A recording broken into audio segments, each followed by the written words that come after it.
proximal migration. One of them is Shoemaker's line, second is Cheney's line, and third is Nelaton's line. So Shoemaker's line is connecting a line joining the greater trochanter to the ASIS on either side, and it usually crosses the midline from either side below the umbilicus. But if it is crossing above the umbilicus, or if it is moving on one side rather than on the midline, that indicates that there is a proximal migration of the greater trochanter. This is Shoemaker's line. Then there is Cheney's line, Chiene. That line is line joining both the ASIS and both the greater trochanter. Now both the lines should remain parallel all the time. If there is proximal migration of the greater trochanter on one side, the limbs would converge, okay, on this side. The line should converge on this side.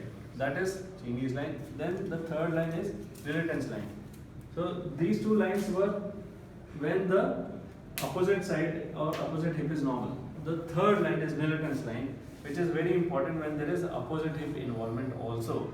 So to determine whether the greater trochanter is really migrated or not, for that Nelaton's line you flex the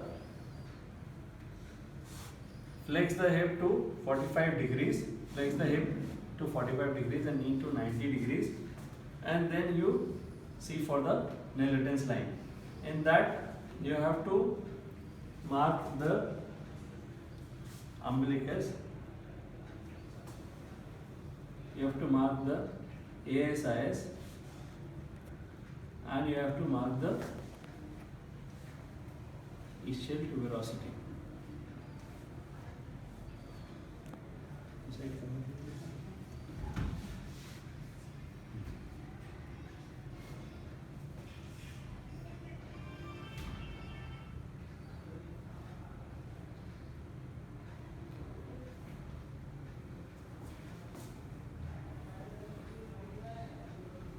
You have to mark the ischial tuberosity, and you have to make a line joining the ASIS to the ischial tuberosity. The greater trochanter usually just touches this line.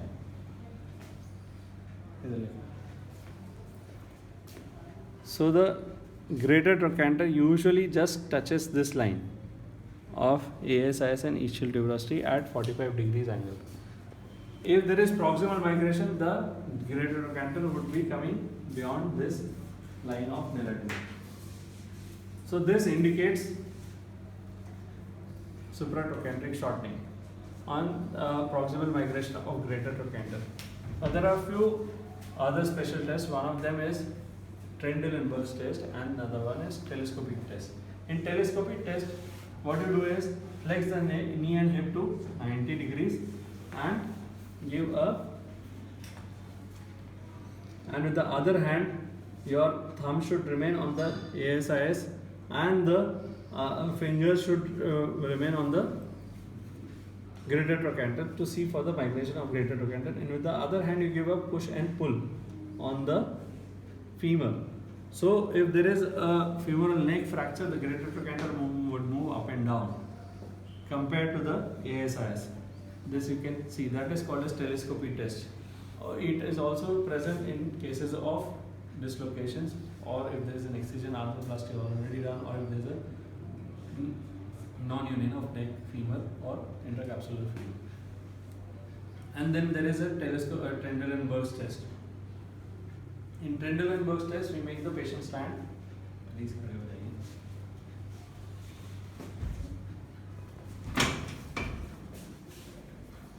We mark the ASIS.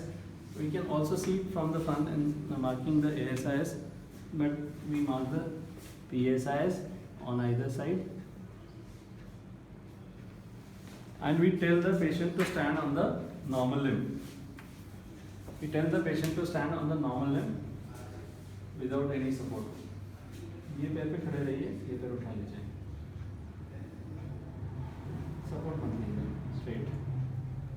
That way, that patient will usually use the abductors of this side and the opposite, meaning the limb which is not on the weight bearing position will go up. The PSI should go up. So this is normal trend and also. अभी वो नीचे रख लीजिए, ये ऊपर उठाइए. And when the patient is standing on the affected leg, either he is not able to stand or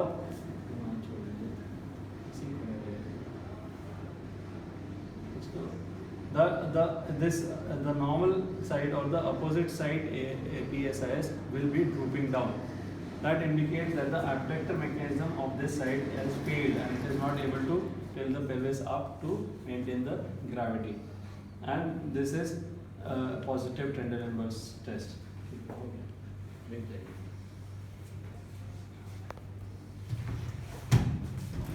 So this completes the local examination of the hip joint, but the hip joint examination is never complete without checking the opposite side hip movements at least, without seeing for the knee if there is any problem in the knee, and of course you have to see for the distal pulsations and toe movements. So the distal neurovascular examination is equally important, and that is how your hip examination is complete. Thank you.